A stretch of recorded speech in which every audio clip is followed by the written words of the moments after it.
Les chants de lune qui se chantaient au passé à l'ère de l'éclipse de lune. À l'époque, les gens cherchaient à empêcher la lune de disparaître complètement, car les gens pensaient qu'il y avait une grande baleine dans le ciel qui cherchait à avaler la lune. Lors de l'éclipse lunaire, la terreur se répandait parmi les gens qui se trouvaient terrifiés et troublés par l'éclipse de lune. Afin de sauver la lune, les gens portaient des pots et des ustensiles et sortaient dans les rues, dans les places et sur les toits. Certains d'entre eux portaient des armes et tiraient des coups de fusil et de pistolet pour faire un fourre-boum afin qu'ils puissent effrayer la baleine et le repousser à sortir la lune. Cette croyance était répandue, que ce soit en Irak ou dans les régions voisines comme le Levant. Et ils chantaient « Ô baleine sculptée, laissez notre haute lune, et si vous ne laissez pas, nous vous frappons par un couteau. » Et aussi « Ô baleine sculptée, c'est notre haute lune, c'est notre lune que nous voulons, et il est cher pour nous. Si vous ne la laissez pas, nous frappons sur les plateaux. » Cette nuit-là, la peur était grande pour la lune, la plus belle planète du ciel. C'est la source de leur inspiration, la source de lumière et la source de vie. Il est inimaginable que cette baleine maléfique puisse l'avaler. D'autant plus, leur plus grande joie était dans l'éclair de lune,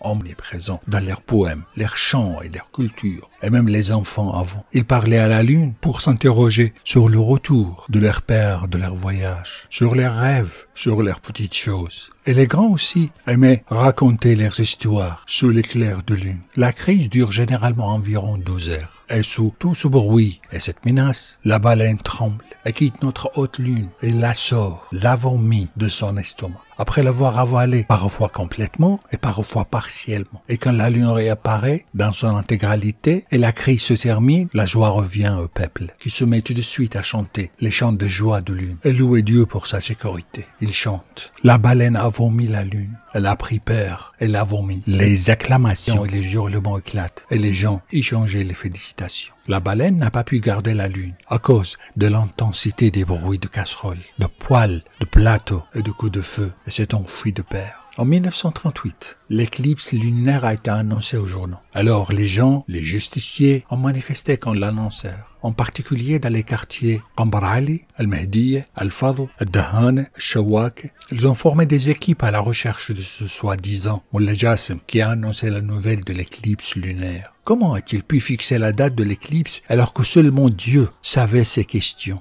Et avant de trouver Mullah Hassan, ce dernier s'est enfui et a complètement disparu, craignant pour sa sécurité. Après cette année, à la diffusion de séances, les gens ont commencé à s'éloigner de cette croyance et ils ont oublié ces chants de lune. Moi aussi, je les ai oubliés. Mais ce dessin dans ce livre m'a rappelé de cela. Il a écrit au-dessous « Les gens sortaient pour effrayer les djinns ». Au revoir.